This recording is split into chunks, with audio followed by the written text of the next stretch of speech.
संजय शिरसाट हे जे काही बोलले त्याबद्दल मी बोललोच, हा परंतु एक गोष्ट मात्र खरी आहे, हा ज्यापासून वैशाली ताई या अनभिज्ञ आहेत, हा त्यांना त्यांच्याच पक्षामध्ये पक्षातील नेत्यांमध्ये जी काही सुंदोपसुंदी सुरू आहे दिसत नाही किंवा त्यांनी कधी ते ऐकलेच नाही. हे आश्चर्य आहे. आपल्याच पक्षातील मोठमोठे नेते प्रफुल्ल पटेल घ्या, त्याच्यानंतर मुंडे घ्या, त्याच्यानंतर भुजबळ घ्या किंवा तटकरे घ्या, यामध्ये आणि आपल्या पक्षाच्या प्रमुखांमध्ये जो काही वाद आहे हम्म तो वाद तुम्ही बसून मिटवा आणि त्याच्यामुळेच ही दुसऱ्यांना संधी मिळते की आपल्या पक्षावर बोलायची.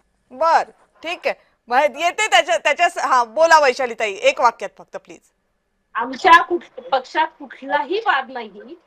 पक्ष चालवत असताना प्रत्येकाचं मतांतर असू शकतं, परंतु आमच्या पक्षात कुठलाही नाही हे शिवसेनेने पण लक्षात घ्यावं.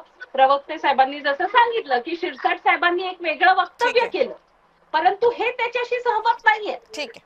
मग आता आम्ही असं म्हणायचं का शिवसेनेत वाद चालू आहेत, उदय सामंत एक बोलतायत, शिरसाट साहेब एक बोलतायत, प्रवक्ते एक बोलतायत, मग ह्यांच्यात सुसंगतता नाहीये असं आम्ही म्हणलं तर चालेल का?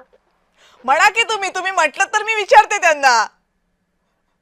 पण मी म्हणणार नाही, कारण आम्हाला आमच्या पक्षाचं धोरण माहितीये. आम्ही महायुतीमध्ये काम करतो. ठीक आहे. आम्हाला आमचा पक्ष कसा चांगलं काम करता येईल याच्यावर आमचा फोकस आहे. त्याचं कारण असं आहे की आम्ही अजितदादांच्या नेतृत्वाखाली मागे काम केलं आणि अजितदादा आमचे आदर्श म्हणून काम करतो आणि दादांनी पण फक्त कामावर फोकस केलेला आहे. कोणाला उत्तर द्यायच्या भानगडीत ते कधीच पडले नाही आणि आम्ही तेच धोरण अवलंबलेलं आहे. ठीक आहे, पण कधी कधी अजिबातच उत्तर न देणं हे त्रासाचं कारणही ठरू शकतं. येऊ त्याच्यावर आपण. महेश चव्हाणजी, खरं तर राष्ट्रवादी काँग्रेसमध्ये जे काही चाललंय ते आता काही लपून राहिलेलं नाहीये. ते कागदपत्रांच्या निमित्तानं समोर येते, पत्रव्यवहाराच्या निमित्तानं समोर येते, भेटीगाठींच्या निमित्तानं समोर येते. मात्र याच्यामध्ये जसं सगळ्या पक्षांकडे बघितलं जाते तसं तुमच्याही पक्षाकडे बघितलं जाते आणि याला प्रामुख्यानं कारण आहे तुमच्या पक्षाच्या नेतृत्वाशी राष्ट्रवादी काँग्रेसमधल्या नाराज मानल्या जाणाऱ्या कंसात प्रश्नचिन्ह सगळ्या नेत्यांच्या होणाऱ्या भेटीगाठी.